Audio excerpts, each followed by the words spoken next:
ভাই হাউসফুল ফ্র্যাঞ্চাইজির ৫ নম্বর ছবিটাকে কে যে আনতে বলেছিল আমি বুঝি না। ওই ছবিটা এমন একভাবে বানিয়েছে যেভাবে বানালে একজন মানুষ ছবি দেখতে গেলে ওই ছবি দেখে সে যখন হল থেকে বেরোবে তখন সে নির্ঘাত পাগল হয়েই বেরোবে। প্রথমেই বলে রাখি এই ছবিতে অক্ষয় কুমার তার বেস্টটাই দিয়েছেন, চেষ্টা করেছেন, ভালো করেছেন এবং তিনি একজন ভালো অভিনেতা, এ ব্যাপারে কোনো সন্দেহ নেই।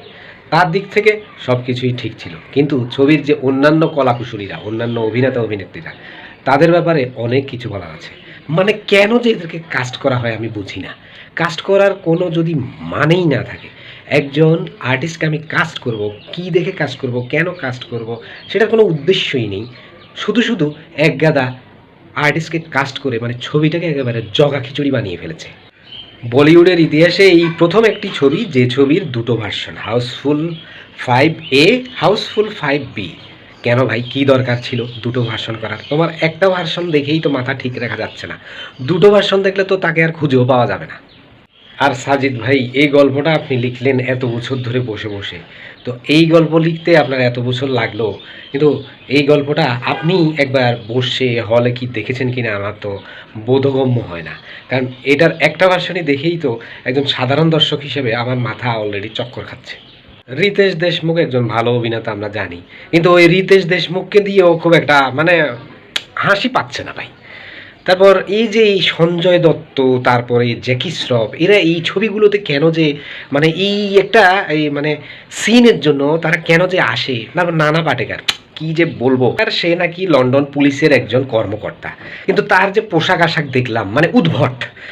এই ধরনের পুলিশ মানে লন্ডনের কোথায় দেখতে পাওয়া যায়? আমার তো মনে হয় ইন্ডিয়াতেই পাওয়া যাবে কিনা সন্দেহ। মানে এই ধরনের পোশাক আশাকের পুলিশ, ওই ধরনের স্ক্রিপ্ট, এই ধরনের স্ক্রিন প্লে, মানে পুরো ছবিটাকে একেবারে খিচুড়ি পাকিয়ে ফেলেছে।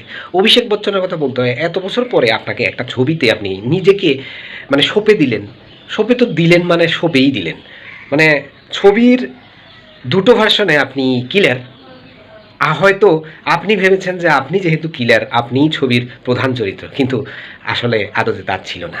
বরং এই ছবিটাতে অভিনয় করে আপনার ক্ষতিই হয়েছে।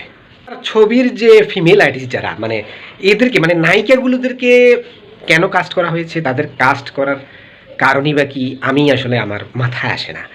মানে ছবির যে ডায়লগগুলো, ছবির যে মানে প্রেজেন্টেশন, এই যে ফিমেল আর্টিস্টগুলোকে, তারপরে এই যে ছবির মানে উদ্দেশ্য, মানে একটা ডায়লগ যখন কেউ দেয়, ওই ডায়লগটা ওই মানে হলে বসে থাকা ফ্যামিলির সমস্ত মেম্বার নিতে পারবে কি না, এই বিষয়টাও তো মাথায় রাখা উচিত রে ভাই।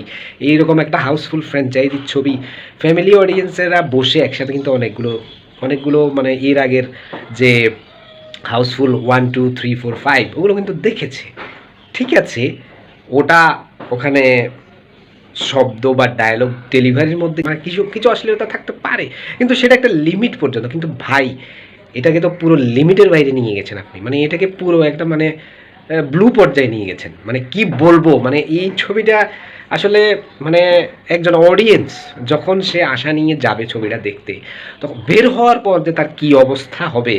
মানে আমি শুধু ছবিটা যে দেখেছি তা নয়, আমি অন্যান্য অডিয়েন্সদেরকেও দেখেছি যারা বের হওয়ার পরে মানে জাস্ট তাদের যে রিয়েকশনটা ছিল ভাই, মানে মানুষ মুখে সব কিছু তো বলতে হয় না, মুখের এক্সপ্রেশন দেখেই মানুষ বুঝতে পারে যে একজন অডিয়েন্সের আসলে অনুভূতিটা কী ছিল। মানে খুবই বাজে বাজে একটা এক্সপ্রেশন ছিল সমস্ত অডিয়েন্সের যারা ছবিটা দেখে বের হয়েছে।